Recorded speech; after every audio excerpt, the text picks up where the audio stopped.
Hello friends, welcome to Live Study के platform पे आप सभी का स्वागत है। तो जैसा कि आपको पता है, हम अपने कंप्यूटर के एमसीक्यू डिस्कस कर रहे हैं। तो आज का फर्स्ट क्वेश्चन आ गया हमारे पास। The keyboard shortcut is used for presenting the image in full screen mode, है ना। यहाँ पे बोला है कि वो कौन सा एक कीबोर्ड शॉर्टकट होगा जो हम एमएस पेंट में यूज़ करेंगे, ठीक है, जिसकी हेल्प से हम क्या कर सकते हैं, जो स्क्रीन है उसको फुल मोड पे ओपन कर सकते हैं। F1 का यूज़ करेंगे, F5 का यूज़ करेंगे, F12 का यूज़ करेंगे या फिर F11 का यूज़ करेंगे, ठीक है। याद रखना, जब भी हम बात करते हैं कि मुझे फुल स्क्रीन में ओपन करना है तो हम यूज़ करते हैं F11 का, है ना। इसके अलावा जो हमारा F1 है इसको हम एज अ हेल्पिंग के लिए यूज़ करते हैं। F5 अगर हम किसी ऑब्जेक्ट को रिफ्रेश करना हो उसके लिए यूज़ करते हैं। और F12 हम यूज़ करते हैं अगर मुझे कहना सेव डायलॉग बॉक्स ओपन करना है, जिसकी हेल्प से मैं कर सकता हूँ उसको सेव कर सकता हूँ सिंपली, है ना। इसके अलावा याद रखना, जो हमारा MS पेंट था इसको किस बंदे ने बनाया था, ये आया था 1985 के आसपास, है ना। और इसको किसने बनाया था, डैन नाम का एक पर्सन था, ठीक है। डैन मैककेवी करके इस नाम पर्सन, इसका ये नाम था, ठीक है। डैन मैककेवी करके एक पर्सन था, इसने क्या किया था, बनाया था हमारे MS पेंट को। फिर नेक्स्ट क्वेश्चन आ गया, MS paint is replaced with fill in the blanks in Windows 10 operating system. अब इन्होंने बोला है कि जो पहले हम यूज़ करते थे उसका नाम था एप्लीकेशन का MS पेंट। अब जो नए विंडोज़ ऑपरेटिंग सिस्टम आ रहे हैं विंडोज़ 10, उनमें कौन सा ये एज अ पेंट की तरह यूज़ होता है, मतलब कौन सी एप्लीकेशन का नाम उन्होंने चेंज कर दिया, है ना। जो पेंट था इसका नाम अब कर दिया है पेंट 3D, ठीक है। जब भी हम अभी नॉर्मल हम विंडोज़ 7 ओपन करेंगे तो हमें वहाँ पे मिलेगा MS पेंट, पर जब हम विंडोज़ 10 की बात करते हैं तो वहाँ पे हमें पेंट ना मिलकर हमें मिलेगा पेंट 3D, है ना। इसमें हम इसमें क्या क्या नए फीचर्स ऐड किए हैं, इसमें हम होलोग्राफिक्स इमेजेस को एडिट कर सकते हैं, 3D ऑब्जेक्ट्स बना सकते हैं, है ना। ये सारी की सारी चीज़ें हम यहाँ पे कर सकते हैं। नेक्स्ट आ गया, विच tab contain all the 4 options like resize, crop, select and rotate. अब यहाँ पे हो रहा है MS पेंट के अंदर ये सारे के सारे ऑप्शन हमें कहाँ मिलेंगे, लाइक मैं रीसाइज कर सकता हूँ, क्रॉप कर सकता हूँ, सेलेक्ट कर सकता हूँ। तो याद रखना ये सारे के सारे हमें फीचर मिलेंगे इमेज के अंदर, ठीक है। तो ये हमारा जो फर्स्ट ऑप्शन है वही यहाँ पे क्या हमारा करेक्ट आंसर है। फिर नेक्स्ट आ गया, what is the default orientation of slide. अब यहाँ पे बात की है MS पावर पॉइंट की।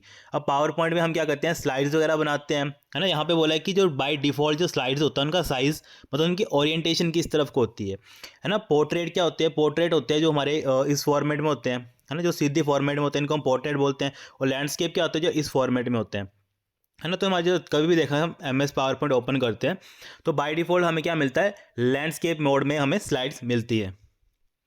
फिर नेक्स्ट क्वेश्चन आ गया, which of the following is a shortcut key to open a new blank document in MS Word. अब यहाँ पे बात की है कि अगर मुझे एक नया ब्लैंक डॉक्यूमेंट करना है MS वर्ड के अंदर तो मैं कौन सी शॉर्टकट की का यूज़ करूँगा, ठीक है। यहाँ पे लिखा है कंट्रोल बी होता है बोल्ड के लिए, तो ये कैंसिल हो गया। कंट्रोल N होता है जब मुझे करना है कि नया ब्लैंक डॉक्यूमेंट ऐड करना है, ठीक है। तो यहाँ पे सिंपली आएगा ऑप्शन नंबर बी हमारा करेक्ट आंसर। इसके अलावा हम कंट्रोल डी क्यों यूज़ करते हैं, जब हम कंट्रोल डी यूज़ करते हैं तो हमें फ़ॉन्ट डायलॉग मतलब या फिर फ़ॉन्ट्स के जो ऑप्शन होते हैं वो अवेलेबल हो जाते हैं। इसके अलावा कंट्रोल एम हम यूज़ करते हैं कि जब हमें पैराग्राफ को इंडेंट देना हो, है ना, पैराग्राफ को क्या करना, इंडेंट देना हो। फिर नेक्स्ट क्वेश्चन आ गया, fill in the blanks feature of MS Word helps to create a list in a document. अब मुझे ऐसा बताओ कौन सा था फीचर है जिसकी हेल्प से हम लिस्ट बना सकते हैं किसी डॉक्यूमेंट के अंदर, है ना। वर्ड आर्ट नहीं आता है, ठीक है, ना ही तो स्केलिंग आता है, ये आता है हमारा बुलेट्स एंड नंबर्स, ठीक है। जब भी मुझे अपने वर्ड डॉक्यूमेंट को क्या है एक लिस्ट की फॉर्म में बनाना है तो मैं यूज़ करता हूँ बुलेट्स एंड नंबर, ठीक है, इसको यूज़ करता हूँ, इस फीचर को यूज़ करता हूँ। नेक्स्ट आ गया, विच फंक्शन की display the print preview window in MS office. अब यहाँ पे बोला है कि ऐसा कौन सी शॉर्टकट की है जिसकी हेल्प से मुझे क्या मिलता है, प्रिंट प्रीव्यू मिलता है अपनी विंडो का। Alt plus control plus F2 use करूँगा मैं, अल्ट प्लस F2 यूज़ करूँगा मैं, शिफ्ट प्लस F2 यूज़ करूँगा या फिर कंट्रोल प्लस F2।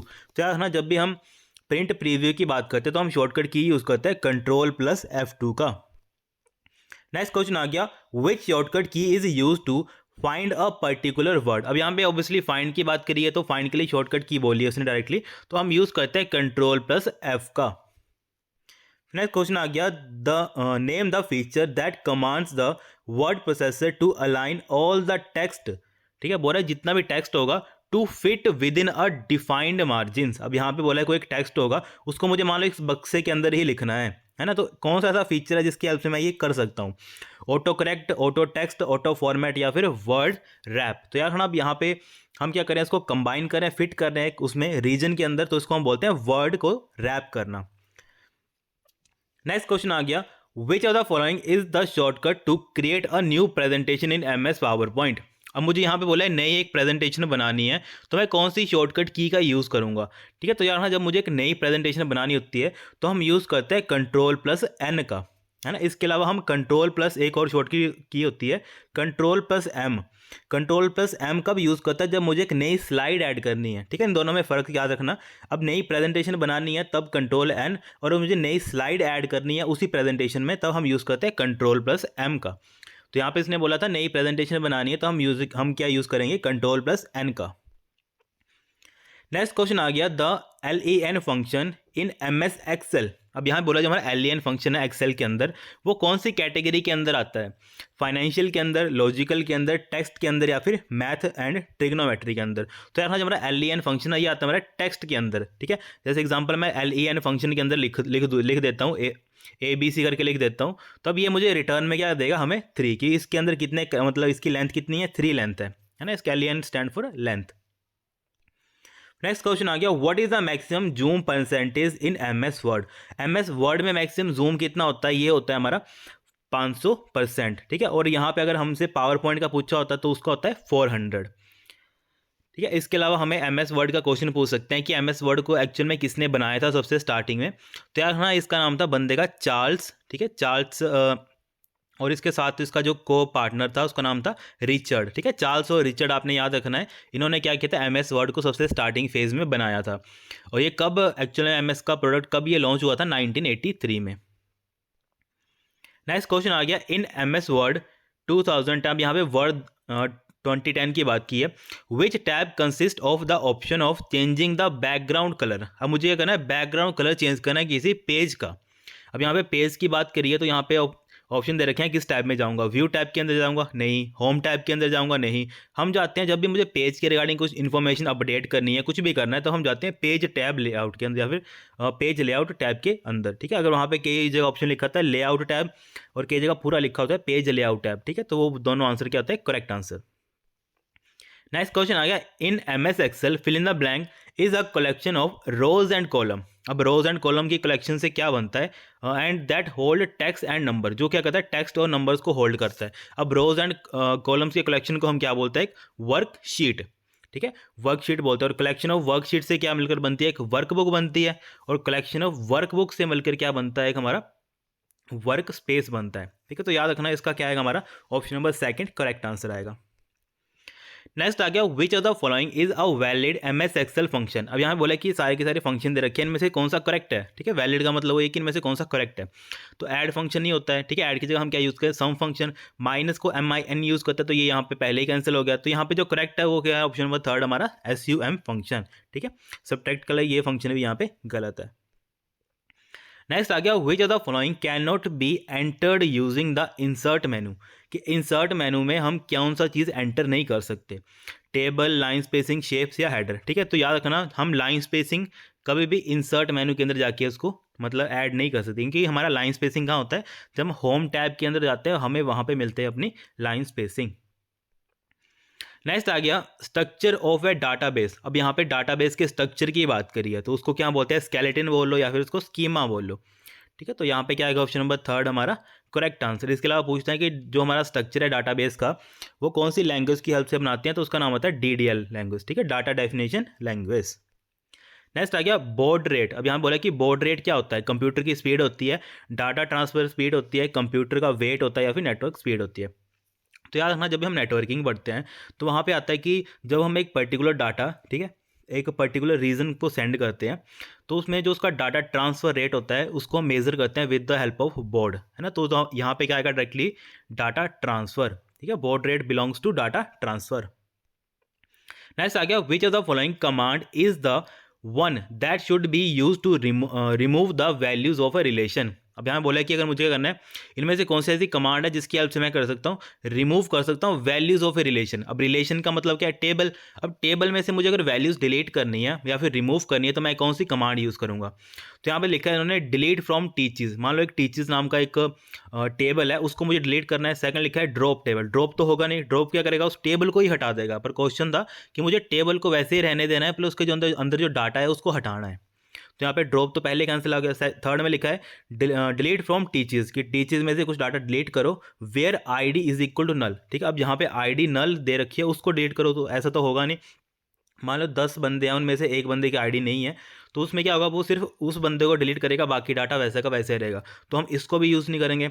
इसके अलावा लिखा है रिमूव टेबल टीचर्स। ठीक है, तो ऐसा कोई फॉर्मेट होता नहीं, तो यहाँ पे सिंपल आएगा ऑप्शन डिलीट फ्रॉम टीचर्स। फिर नेक्स्ट आ गया in MS DOS which command display all the files having the same name but different extension. ठीक है, अब यहाँ पे बोल रहा है कि अगर मुझे क्या करना है, डोस के अंदर मुझे मान लो मेरी 3-4 फाइल्स हैं, एक PDF की फ़ाइल है, एक MP3 की फ़ाइल है, एक वीडियो की फ़ाइल है। अब उनका सभी का नाम मैंने सेम सेव करके रखा है ना। जैसे मान लो एक का नाम, सभी का नाम लिखा मैंने 1.pdf, एक का नाम लिखा है 1.mp4, थर्ड का लिखा है 1.jpeg, मतलब एक फ़ोटो का एक वीडियो का है।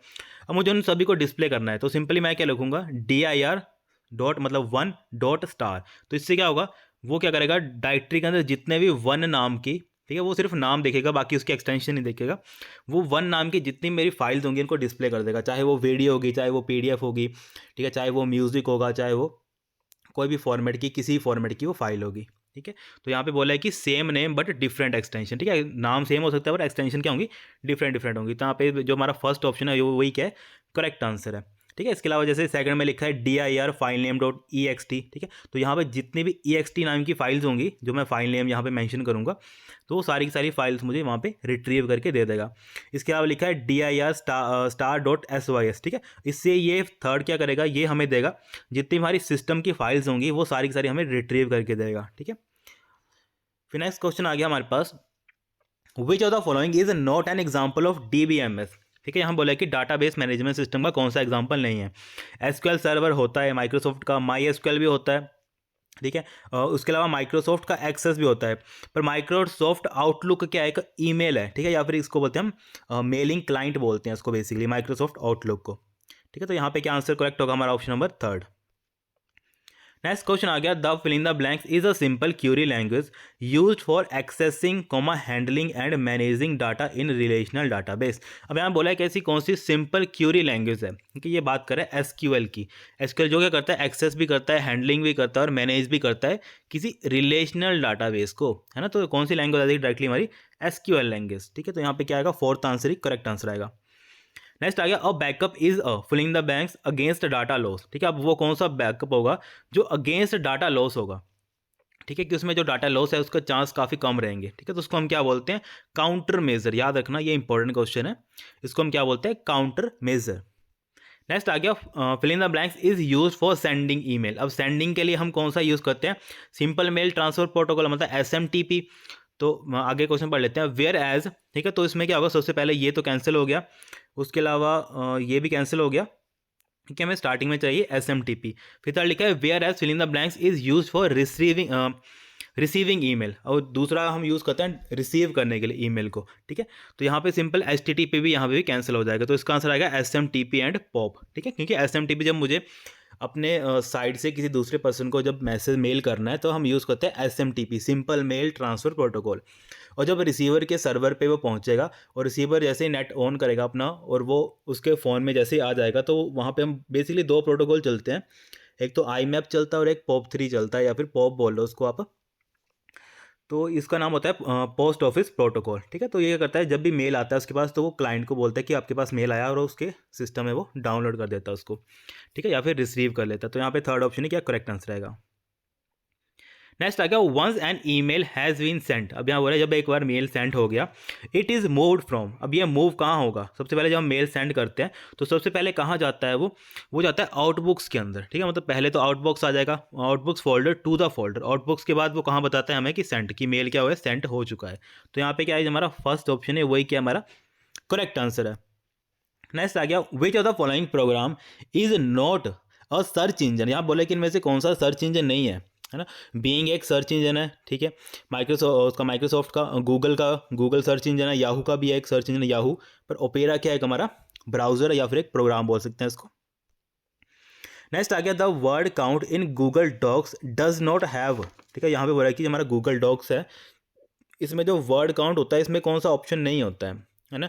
पेजेस का नहीं होता है, पैराग्राफ का नहीं होता है, कैरेक्टर्स का नहीं होता है, या फिर वर्ड का होता है। तो यार ना जब भी हम बात करते हैं अपने वर्ड काउंट की, तो उसमें पेजेस भी होते हैं, कैरेक्टर्स भी होते हैं और वर्ड्स भी होते हैं, पर वो पैराग्राफ्स को काउंट नहीं करता है कि कितने नंबर ऑफ पैराग्राफ्स उसमें क्रिएट किए गए हैं। तो यहाँ पे सेकंड आंसर क्या होगा, करेक्ट आंसर। नेक्स्ट आ गया fill in the blanks allow you to create a new presentation. अब मुझे एक नई प्रेजेंटेशन क्रिएट करनी है and open an existing parameter, ठीक है। और मुझे साथ में क्या करना है, जो मेरे पास प्रेजेंटेशन पहले से ही है उसको भी ओपन करना है।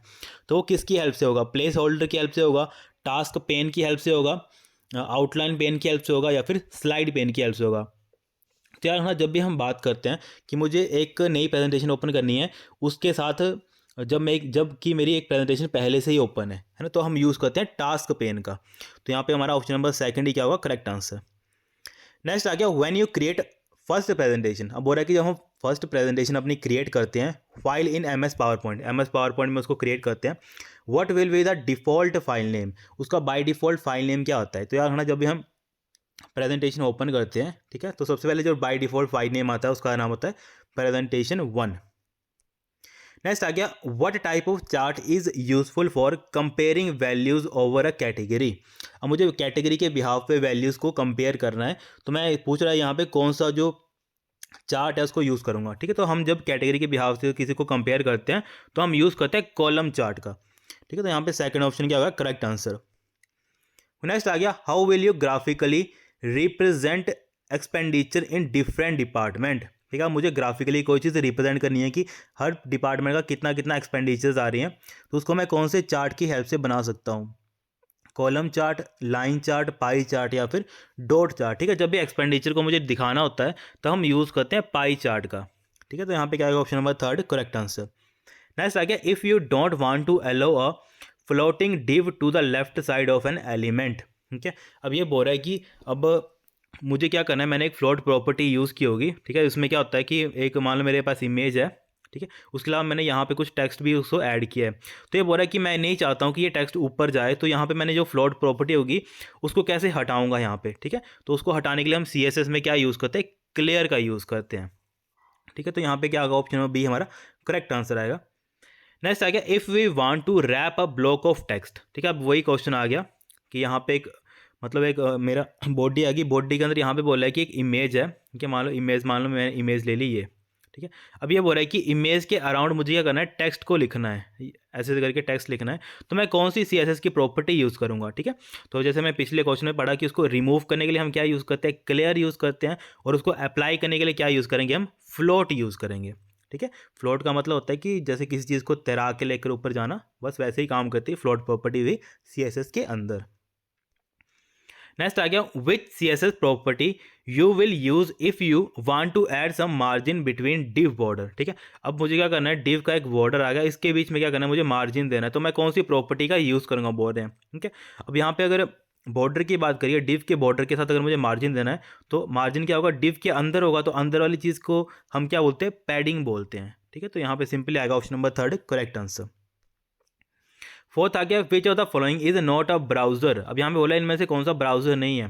तो अभी हमने पढ़ा था बिंग क्या एक सर्च इंजन है, तो यहाँ पे हमारा फर्स्ट ऑप्शन ही करेक्ट आंसर होगा।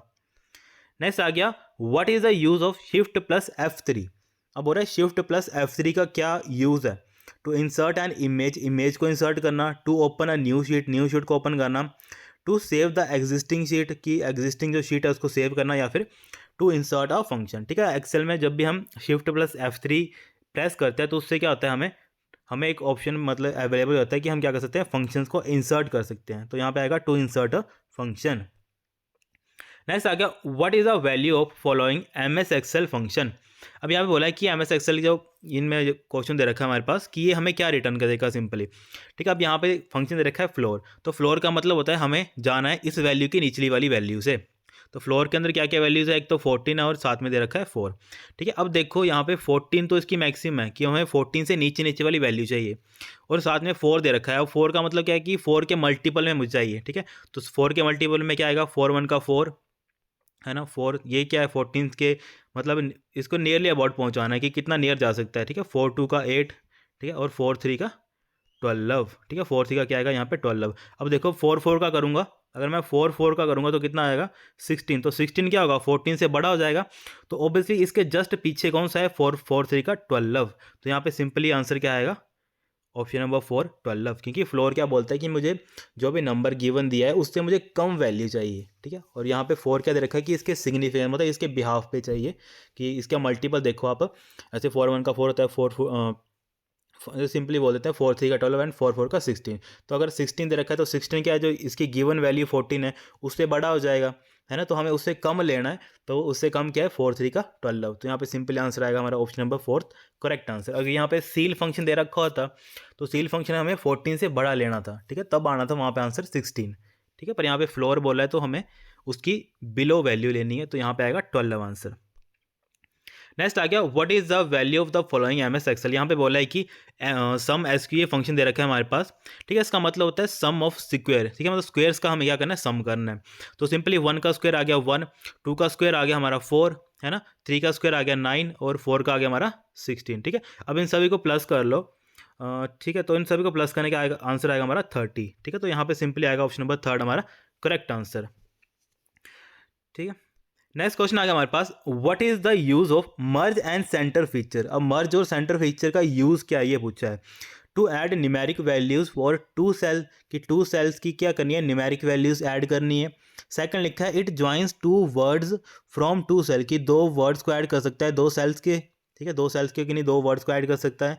थर्ड लिखा है it combine two cells into one cell कि दो सेल्स को कंबाइन करके ये वन सेल बना देगा। और फोर्थ लिखा है it calculates total number of ranges. ठीक है, तो यहाँ जब भी हम मर्ज एंड सेंटर की बात करते हैं तो मान लो मेरे पास ये दो सेल्स हैं। ठीक है, जब मैं मर्ज एंड सेंटर लगाऊंगा इनके ऊपर तो ये मेरा सेल इकट्ठा हो जाएगा, कंबाइन हो जाएगा और एक सेल बन जाएगा।